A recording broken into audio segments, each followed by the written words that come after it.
안녕하세요, 이혜리입니다. 오늘도 여러분께 또 하나의 정보 그리고 좋은 곳 또 한번 소개시켜 드릴까 해서 이곳에 방문을 했습니다.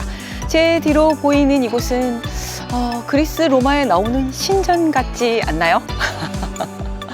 네, 이곳은 얼마 전에 지난주에 사전 점검을 했었던 바로 서초구 잠원동에 위치한 메이플 자이입니다. 이곳에 대한 이슈들 굉장히 많죠. 안에 조경도 아름답고 조 배치도 굉장히 잘 알차게 되어 있는 곳이고 입지야 말할 것도 없죠. 그러나 여러분이 관심이 있는 것은 가격이 아니었을까 싶기는 합니다. 서초구의 한 복판에 그 서초구 강변 인근에 위치한 잠원동, 반포동 일대의 재건축 아파트들의 그들의 레벨, 그들의 클래스이겠죠. 분양가 다 아시겠지만 평당 한 6천여만 원 정도 됐습니다. 33평 84 정도 되는 것들이 한 20억 초반이었고요. 그리고 5구는 지금 한 17억 요 선이었습니다. 그런데 현재 분양권 거래가 어떻게 됐을까요? 지금 84 같은 경우에는 47억이 넘어가는 상황입니다. 이렇게 분양권 거래가 입주 전부터 형성이 됐다고 하면 입주 후에는 당연히 50억 클럽에 들어가겠죠. 그러나 가장 지척에 있는 원베일리가 이미 70억이기 때문에 키 맞추기가 조금씩 들어가겠죠. 그렇다고 하면은 여러분, 이곳은 갈수록 가격이 이제는 50억대 이하는 없다고 보여지는데요. 더 높아질 것 같습니다. 이 격차, 양극화라는 격차 항상 말씀드리지만 너무 무섭게 차이가 나기 시작한다는 거. 여러분, 이곳에서 한번 거주해 보고 싶으신가요?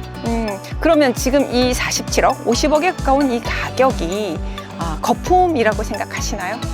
제가 생각할 때는요, 거품. 글쎄요, 이 가격이 과연 가치가 있는 가격이냐라는 말을 한번 드려보고 싶습니다. 인간에게는 어떤 욕망이라는 것이 있고 그 욕망에 대한 가치가 저는 있다고 보입니다.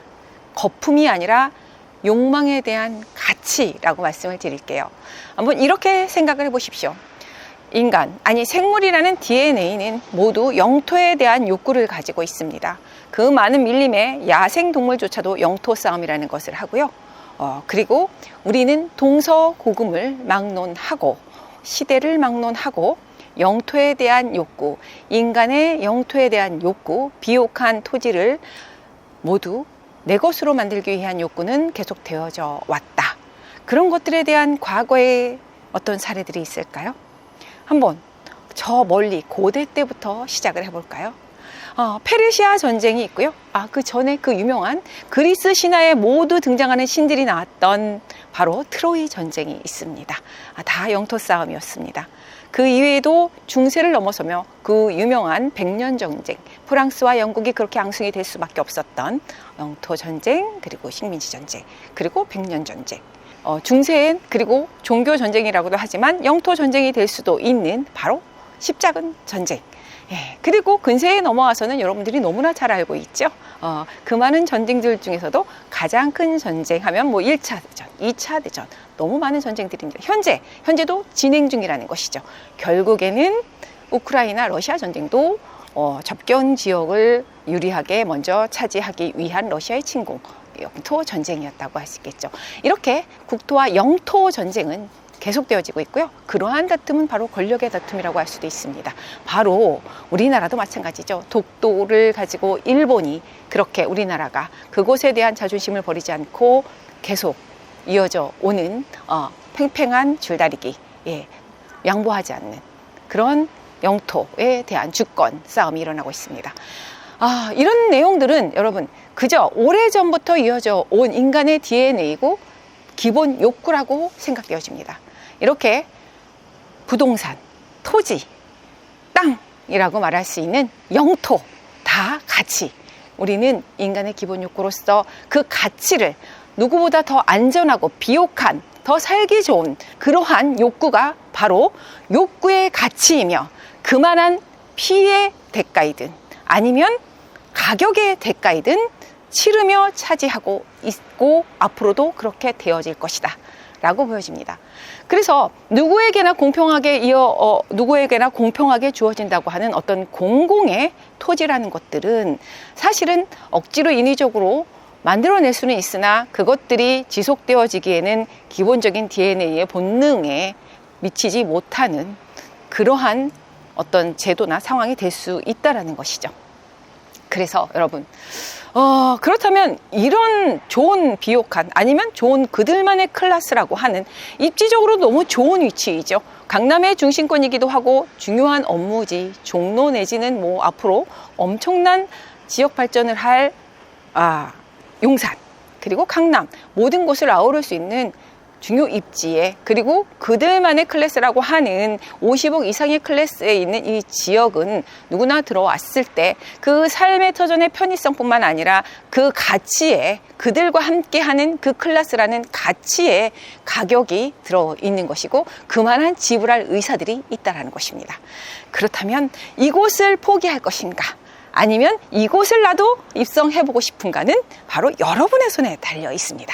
우리가 전쟁을 치르기 위해서, 승리를 하기 위해서는 전략적인 기술과 전술들이 차근차근 진행되어졌을 때 성공적으로 쟁취를 할 수 있는 것처럼 부동산에 있어서도 우리가 이곳을 입성하고 그들만의 클래스, 내가 가지고 싶은 그 지역의 클래스를 차지하기 위해서는 차근차근 스텝 바이 스텝의 전략이 필요한 것이죠. 한 다리 한 다리 사다리를 타고 여러분도 이곳에 한번 입성해 볼 수 있는 그런 전략을 한번 짜보신 건 어떨까요? 지금부터 도움이 될 수 있게 그런 전략을 짜는 데 있어서 하이클래스에 입성할 수 있는 전략을 짜는 데 도움이 될 수 있는 정보를 오늘도 여러분께 소개해 드릴까 합니다. 자, 떠나보시죠.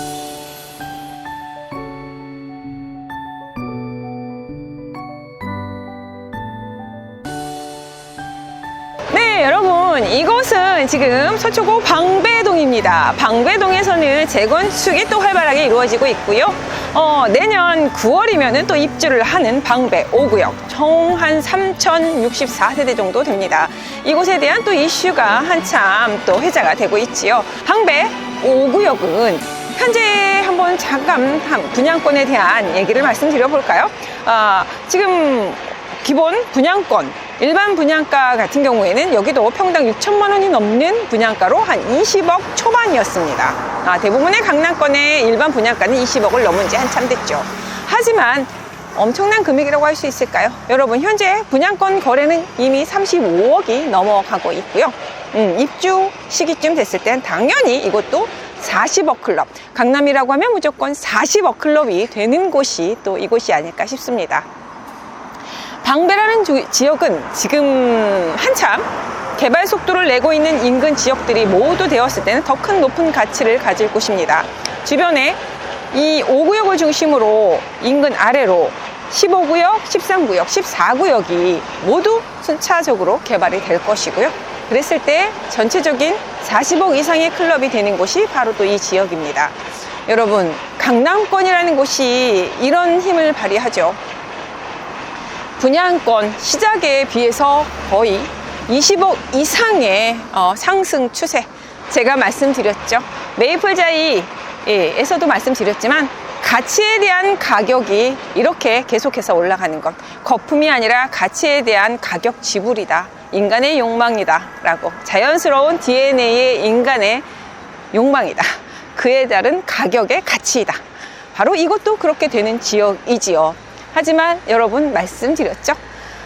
차츰차츰 우리가 이 방배 그리고 메이플자이 이렇게 입성을 하는 그들을 부러워할 것이 아니라 우리도 차근차근 전략을 세워보자. 스텝 바이 스텝. 첫 단추를 한번 어디에서부터 시작해볼까 라고 고민하신 분들에게 제가 오늘 그 첫 단추, 여기부터 하면 어떨까. 영토는 커넥션을 이루고 있고 가장 인근에서 이 키 맞추기를 할 수 있는 방배 5구역의 40억 클럽에 키 맞추기를 할 수 있는 가장 최접근지인 개발지, 재개발지를 여러분 첫 단추로 시작하십시오. 그렇다고 하면 성공적으로 여러분도 이 클럽에 들어오실 수 있을 겁니다. 자, 그곳에 대해서 한번 공부하러 가보시죠. 자, 출발하시죠.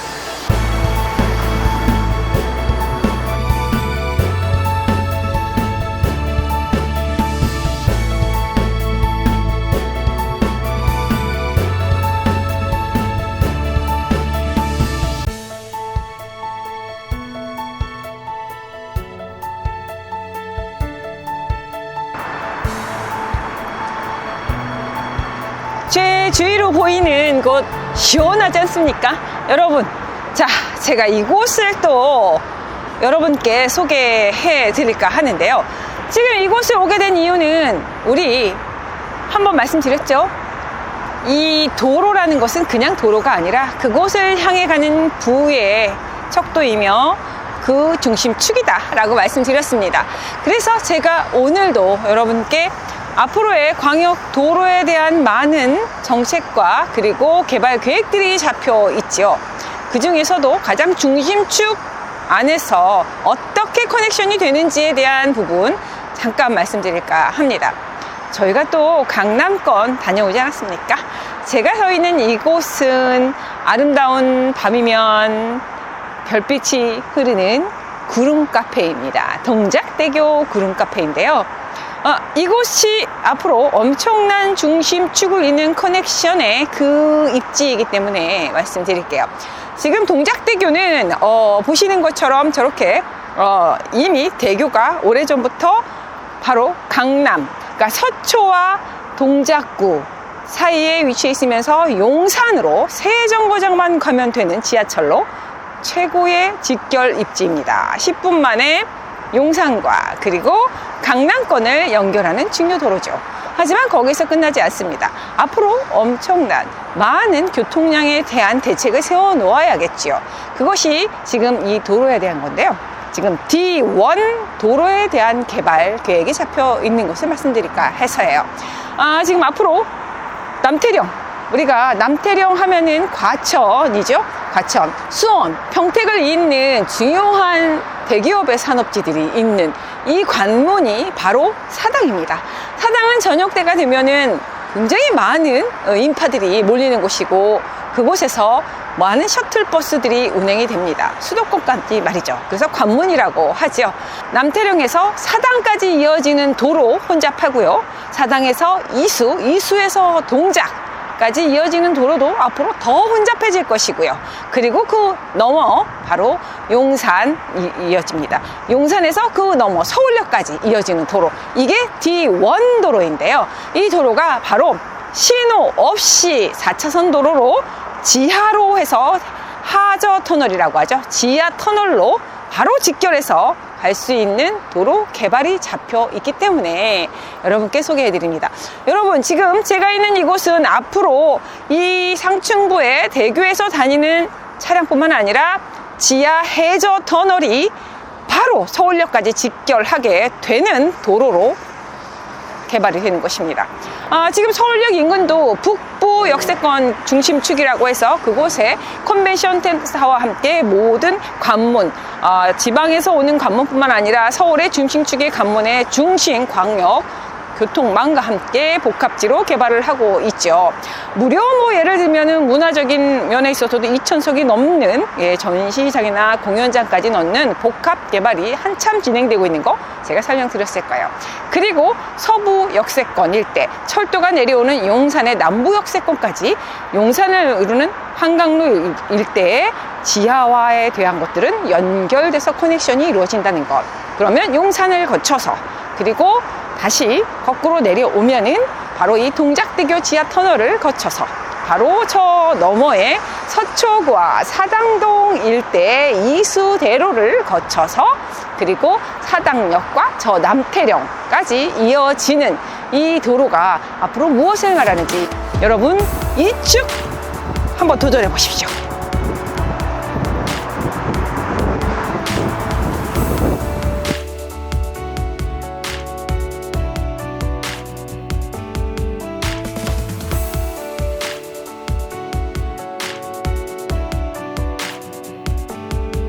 6km가 넘는 D1 직결 도로에 대해서 말씀드렸습니다. 그 중에 바로 이곳이 중심축 동작대교 지하 터널까지 연결되는, 그리고 서울역 북부 역세권 중심축까지 연결되는 그 도로 앞에 제가 위치해 있습니다. 특히나 이 이수역에서 사당역까지 이어지는 이 지하 터널은요, 다른 터널과 달리 복합 터널입니다. 최초로 복합 터널인데요.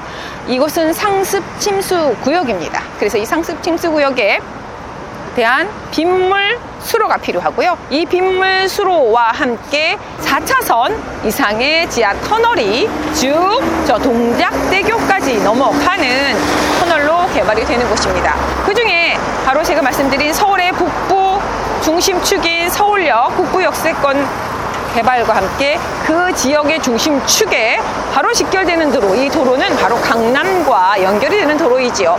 바로 이곳은 지금 말씀드린 대로 방배와 연결되는 서초구, 그리고 바로 저 건너편은 동작구 사당동입니다. 토지 특성상 커넥션을 이루면서 견인 역할을 해가는 것이 바로 그 가격이라고 말씀드렸는데요. 당연히 40억 클럽에 들어가는 방배 5구역에 키 맞추기를 할 바로 이 500m 반경에 위치해 있는 인접진 역세권 활성화의 아파트 단지라고 한다면 바로 여러분께 관심 가져볼 만한 곳이다 말씀드리겠습니다. 특히 여러분, 모든 곳이 다 좋아진다고 해서 접근하기에는 요즘엔 조금 조심스럽다는 거 알고 계시죠? 앞으로 변화가 되고 머지않아 또 한 번의 어떤 정치적인 부분이라든가 경제적인 부분들의 변화가 올 것에 대해 관망하시거나 조심스러우십니까? 그럴 때는 보수적인 투자 관점으로 보셔야 된다는 것도 너무 잘 아실 거예요. 그렇게 봤을 때 이렇게 좀 보십시오. 정비사업 부분에 있어서는 말이죠. 우리가 정통법, 우리가 헌법이 있고 민법이 있고 상법이 있듯이 기본적인 법에 근간해서 모든 시스템들은 움직입니다. 그렇다고 하면은 다시 이 정비사업에도 도시 및 주거 환경 정비법이라고 하는 정통법이 있고요. 그 법에 근간한 기본적인 충실한 정성적인 개발을 하고 있는 곳을 가셔야 되겠죠. 그러면 그런 곳들, 많은 뉴타운들도 있지만 오래전부터 이루어졌던 이런 곳들은 너무 고가이기 때문에 초기일 때 사업성 좋고 도정법에 의해서 정석으로 이루어지고 있는 곳을 보신다고 하면은 안정적일 것입니다. 특히나 지금 정비 사업들을 많이 완화해주고 있습니다만 우리가 이것이 한시적일까봐 또 걱정을 하고 불안정해하기 때문에 좀 이렇게 접근하십시오. 도정법에 의한 역세권의 재개발은 역에서 반경 250m 1차 역세권, 350m 2차 역세권입니다.